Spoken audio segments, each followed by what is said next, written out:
जय हिंद। मेरे YouTube channel Bihari Balaji class में आप सभी का स्वागत है। आज आप देखेंगे ऋग्वेद के बारे में और सामवेद, यजुर्वेद, अथर्ववेद, ठीक है, यानी कि वैदिक साहित्य के बारे में आप जानकारियां लेंगे। लेकिन तब तक मेरे चैनल को सब्सक्राइब कर दीजिए और वीडियो को लाइक कर दीजिए। चलिए फिर बिना देरी किए हुए चीज़ों को देख लेते हैं। वैदिक साहित्य, ठीक है। वैदिक साहित्य जो है, इसमें जो वेद हैं वो 4 हैं। कितने हैं? 4 हैं। और इसके जो भाग हैं वो भी 4 हैं। वेद जो हैं ऋग्वेद, ऋग्वेद का उपवेद, ऋग्वेद का उपवेद आयुर्वेद है, ठीक है।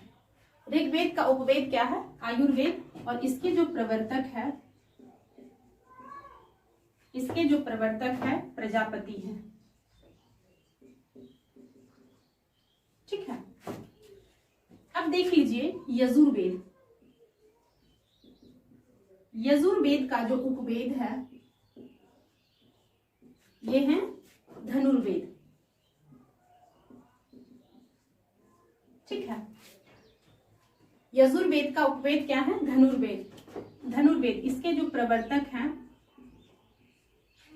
धनुर्वेद के जो प्रवर्तक हैं विश्वामित्र हैं, ठीक है। कौन है? विश्वामित्र हैं। अब है सामवेद। सामवेद का जो उपवेद है, सामवेद का जो उपवेद है वो गंधर्व वेद है, ठीक है। और इनके जो प्रवर्तक है,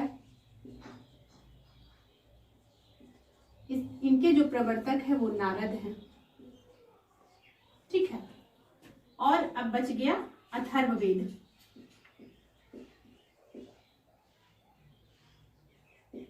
अथर्ववेद का उपवेद, अथर्ववेद का उपवेद जो है शिल्पवेद है। क्या है? शिल्पवेद। और शिल्पवेद का जो प्रवर्तक है, शिल्पवेद का जो प्रवर्तक है विश्वकर्मा है, ठीक है। क्या है? ऋग्वेद का उपवेद आयुर्वेद, ठीक है। और इसके जो प्रवर्तक हैं प्रजापति हैं। और यजुर्वेद का जो उपवेद है धनुर्वेद है। और धनुर्वेद का जो प्रवर्तक है वो क्या कहलाए? विश्वामित्र, ठीक है। सामवेद का जो उपवेद है गंधर्व वेद है। और इसके जो प्रवर्तक है वो नारद है, ठीक है।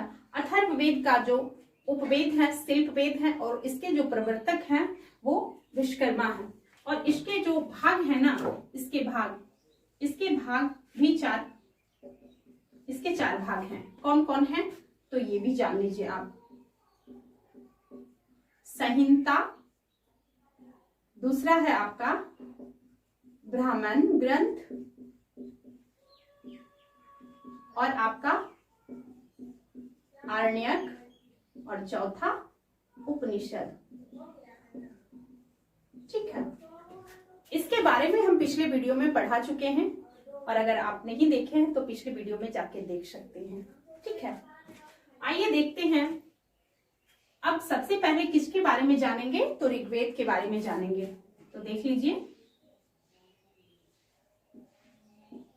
ऋग्वेद, ठीक है।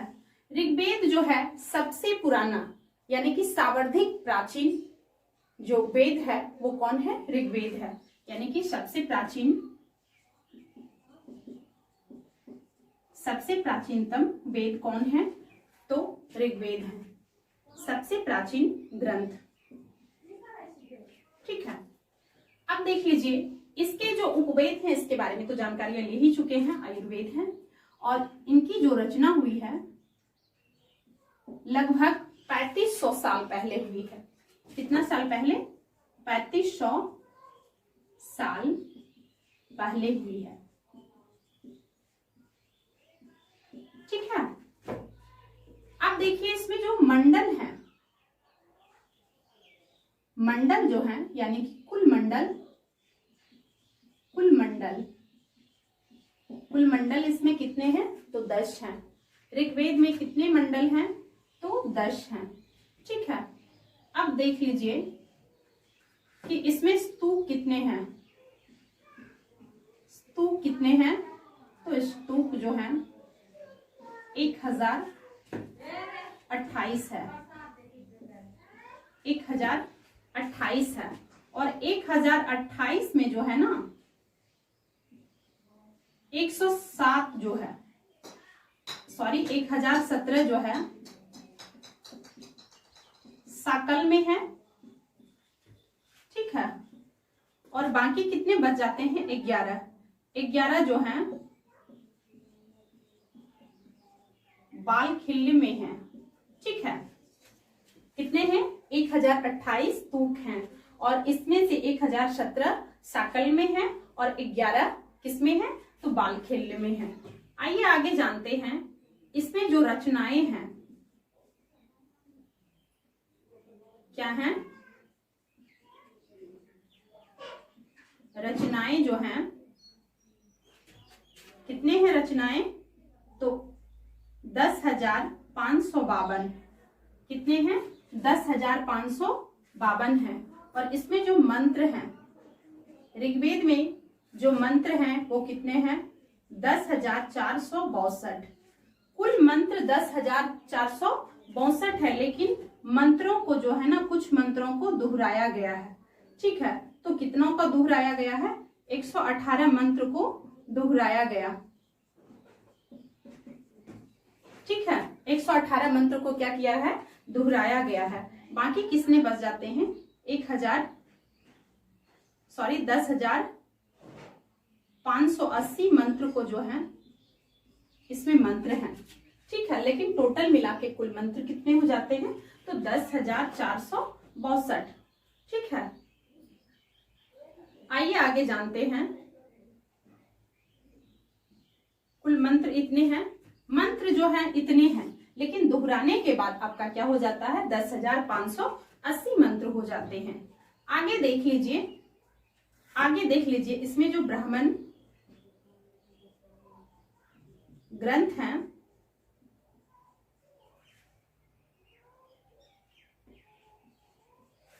तो ब्राह्मण ग्रंथ कौन कौन है?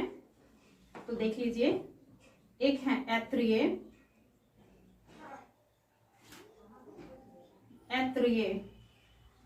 और दूसरा है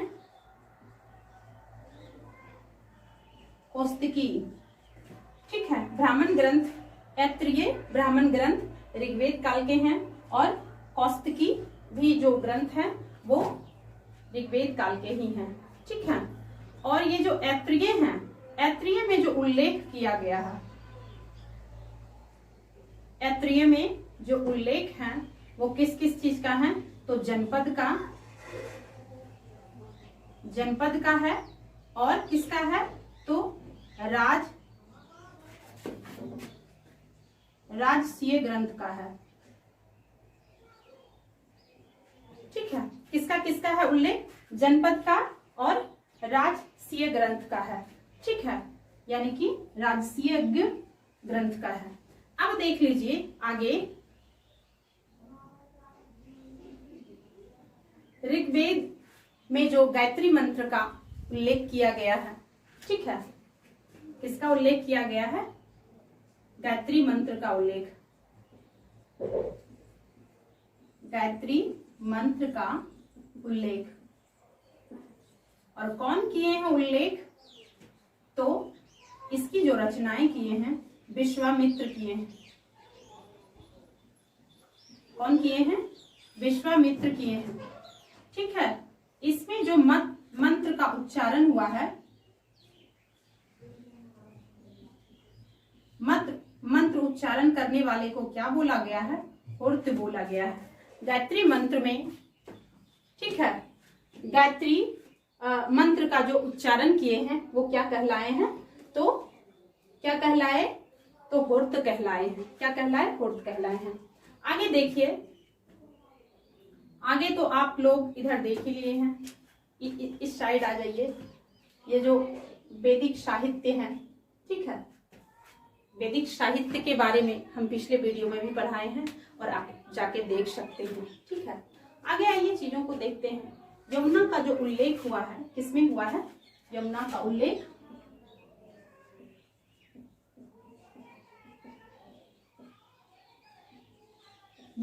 उल्लेख भी किसमें हुआ है? तो ऋग्वेद में हुआ है। आइए देखते हैं नदी के, ठीक है,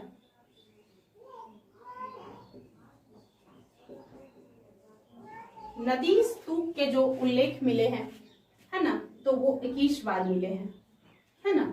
इसमें क्या है? नदियों का वर्णन है।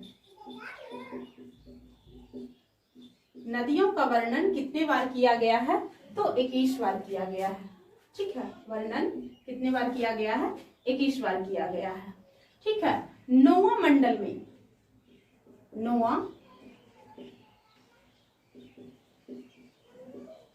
मंडल के 144 स्तूपों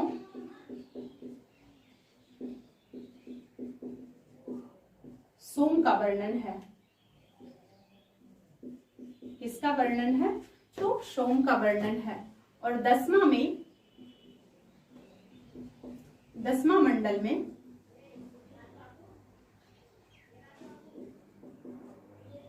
जो सबसे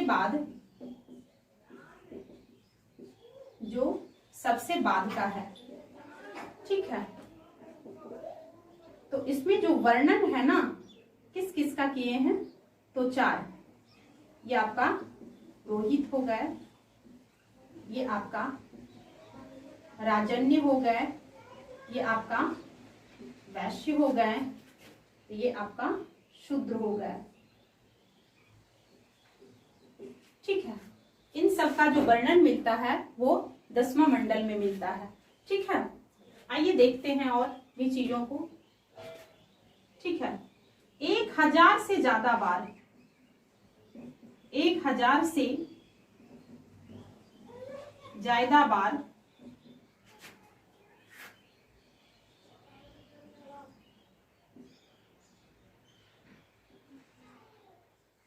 प्रार्थनाएं किया गया है, जिन्हें नाम क्या दिया गया है? स्तूप, जिसका नाम क्या दिया गया है? स्तूप। और इसका मतलब होता है, स्तूप का मतलब क्या होता है? अच्छी तरह बोला गया। ठीक है, ऋग्वेद में जो है ना 3 देवता बहुत ज्यादा महत्वपूर्ण है। ठीक है, महत्वपूर्ण देवता कौन कितने हैं? 3 देवता महत्वपूर्ण हैं। वो कौन कौन है? तो आइए देखते हैं। महत्वपूर्ण जो है वो है अग्निदेव, इंद्रदेव और सोमदेव। अग्नि, इंद्र और सोम, ठीक है, ये महत्वपूर्ण है। अग्नि देवता जो है वो आग के लिए जाने जाते हैं। ठीक है, आग देवता के नाम से भी जाने जाते हैं या फिर अग्नि देवता के नाम से भी जाने जाते हैं। ठीक है, इंद्र जो है ये युद्ध के देवता हैं।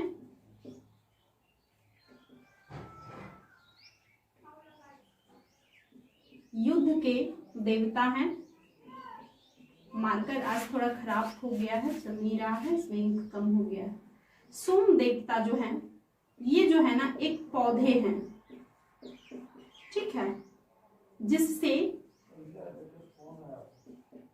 एक खास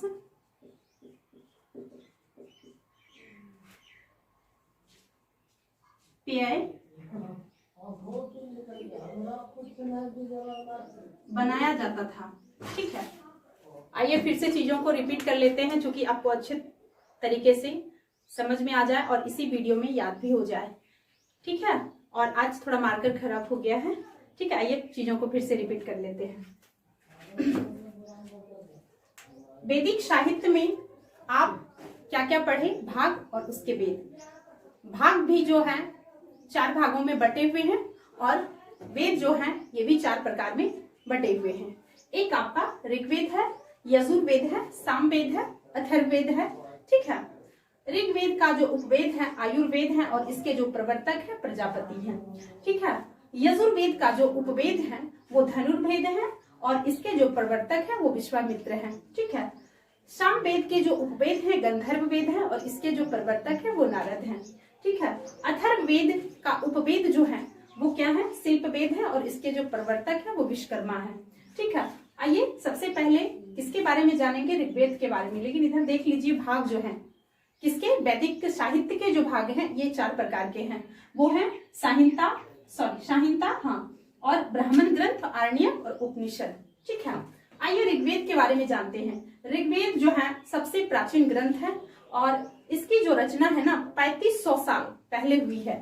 ठीक है। और इसमें जो मंडल है वो 10 मंडल है और इसमें जो स्तूप हैं कितने हैं, 1028 हैं, जिसमें 1017 जो है साकल्य में है और 11 जो है बाल्यखिल्य में है। ठीक है। रचनाएं जो है इसके 10,552 है, जिसमें 118 मंत्र को दोहराया गया है। ठीक है। रचनाएं जो है 10,552 है, मंत्र जो है 10,462 है। ठीक है। जिसमें 118 मंत्र को दोहराया गया है और 10,580 मंत्र कुल मिला के हैं इसमें। ठीक है। इसमें जो है ना मंत्रों के जो उच्चारण करते थे वो हॉर्त कहलाए। ठीक है। और यमुना का जो उल्लेख है, यमुना का उल्लेख किसमें है, तो ऋग्वेद में है। ठीक है। गायत्री मंत्र का भी उल्लेख किसमें किया गया है, तो ऋग्वेद में किया गया है। और गायत्री मंत्र का रचनाकार कौन है, तो कौन है, विश्वामित्र हैं। ठीक है। आइए देख लेते हैं इधर नौवां मंडल किसके लिए है, तो नौवां मंडल के 144 तुकों में सोम का वर्णन मिलता है। ठीक है। और नदी के जो स्तूप हैं इसको 21 बार, नदियों का 21 बार है ना वर्णन किया गया है। 10वां मंडल जो सबसे बाद का मंडल है, सबसे बाद का मंडल कौन है, तो 10वां मंडल। ठीक है। और इसमें जो है ना पुरोहित का वर्णन है, राजन्य का वर्णन है, वैश्य का वर्णन है और शूद्र का वर्णन है। अब देख लीजिए 1000 से ज्यादा बार प्रार्थनाएं है ना, प्रार्थनाएं किए गए हैं, जिसे स्तूप के नाम से जाना जाता है। और स्तूप का अर्थ होता है यानी कि मतलब होता है अच्छी तरह बोला गया। ठीक है। आइए 3 देवता ऐसे हैं जो ऋग्वेद में बहुत महत्वपूर्ण माना गया है। एक आपका अग्निदेव है, दूसरा आपका इंद्रदेव है और तीसरा आपका सोमदेव है। अग्निदेव को अग्निदेव के नाम से भी जाना जाता है। ठीक है। अग्निदेव और इंद्र जो है इनको युद्ध देवता के नाम से जाना जाता है। और सोम जो है एक पौधा है। ठीक है। और जिससे ये खाद पेय जिससे बनाया गया है। ठीक है। खास लिखा है। ठीक है। खास पेय बनाया जाता था। और इस टॉपिक को यहीं पे विराम देते हैं। कल फिर मिलेंगे अगले वीडियो में, लेकिन तब तक मेरे चैनल को सब्सक्राइब करना मत भूलिएगा, वीडियो को लाइक करना मत भूलिएगा। एक लाइक तो आपका बनता है। ठीक है। और हंसते रहिए, मुस्कुराते रहिए और अपने फैमिली के साथ हमेशा खुश रहिए। माता पिता का सम्मान करते रहिए और अगले वीडियो में हम फिर से मिलेंगे। सब्सक्राइब कर दीजिए, वीडियो को शेयर कर दीजिए, क्योंकि अगर आप वीडियो को सब्सक्राइब करते हैं, सपोर्ट करते हैं, तो इससे हमें मोटिवेशन मिलती है और हम निरंतर मेहनत करते रहेंगे, खास करके हिस्ट्री सब्जेक्ट के लिए। ठीक है। और हिस्ट्री सब्जेक्ट जब खत्म हो जाएगी पढ़ा के, तो दूसरे सब्जेक्ट फिर से हम पढ़ाना स्टार्ट करेंगे। ठीक है। फिर कल मिलते हैं, तब तक के लिए जय हिंद, धन्यवाद।